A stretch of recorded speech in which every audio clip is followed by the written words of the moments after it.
Brian Baldinger, nice enough to join us here on Damon and Ratto. Baldy, great to have you. I hear you're in Atlanta. You're getting ready for what do we got? Falcons and Chargers. Maybe the Falcons can soften up the Chargers, who the Niners will have coming out of the bye week.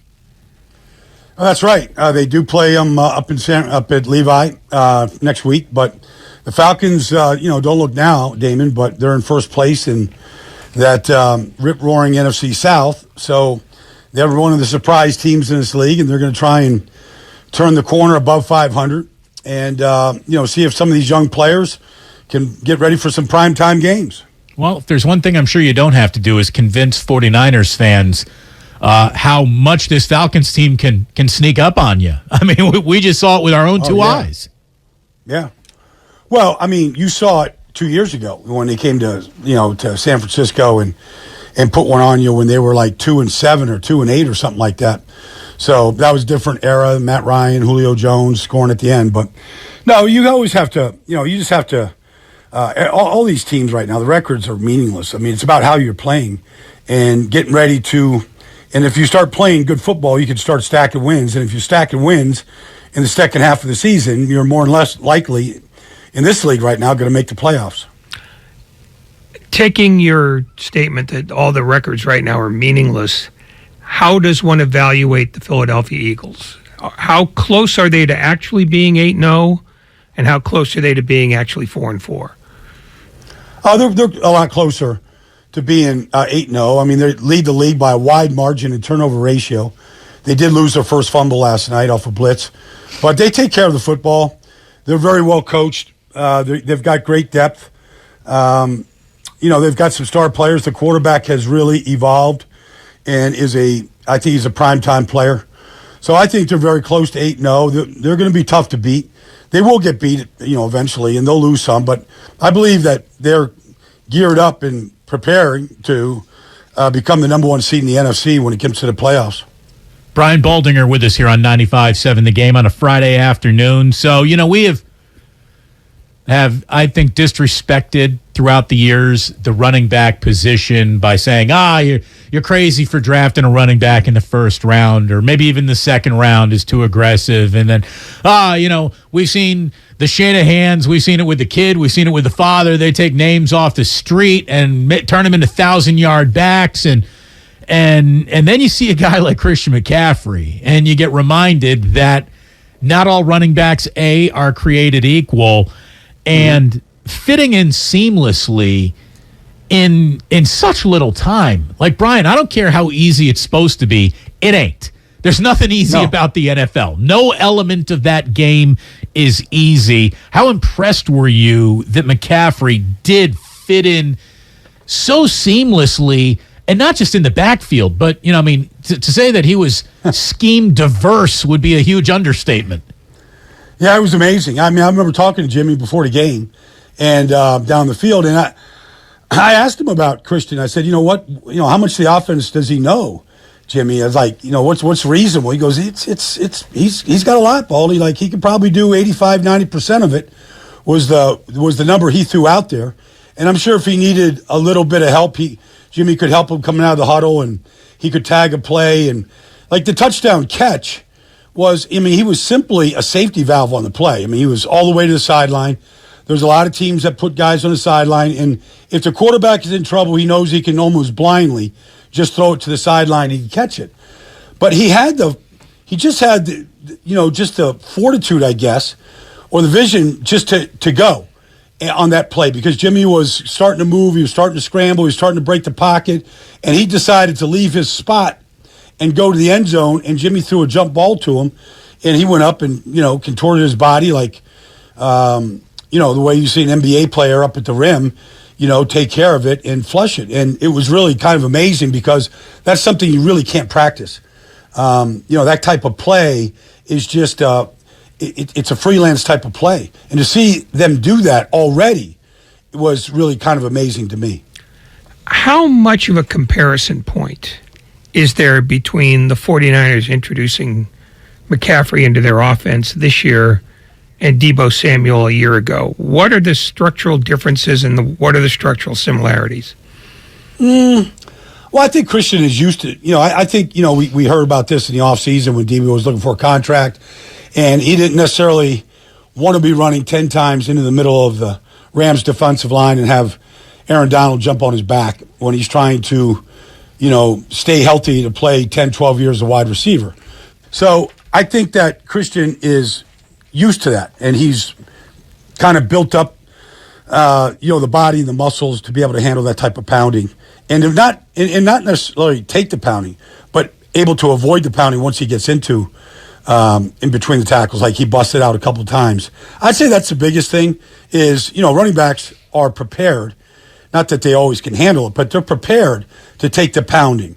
For a guy like Debo, I know he's built big and he's strong and all that stuff. He was never built to become a running back. He was good at it. He filled the need, but I don't think it's his first love. It's not what he wants to do for the next 12 years. So I just think the fact that Christian's done it his whole life, he's a little bit more prepared for the pounding that you get when you play that position.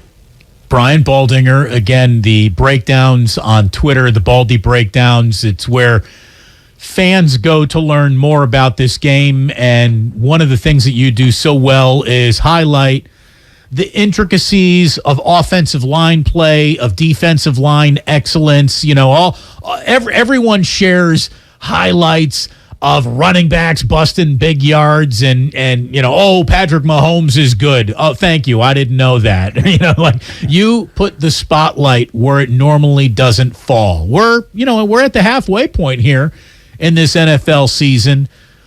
Spotlight a player that you think isn't getting enough attention, that is having a year that if we handed out MVPs at that frickin' position, that guy would be in the conversation. Who is he makes sexy film every time you look at the film, leading man in this league right now? Well, we all watched Javon Hargrave last night, in Philadelphia. There's Quinnen Williams in New York. There's Chris Jones in Kansas City. Aaron Donald isn't making those kind of plays right now, but there's always Aaron Donald. There's Grady Jarrett in Atlanta. There's about 5 guys right now from the defensive tackle position that are really making huge splash plays every week. And we saw Javon Hargrave do it last night. He probably could have had 4 sacks. He got called on a terrible penalty for a late hit, but he had 3 more the week before. He's just dominating inside right now.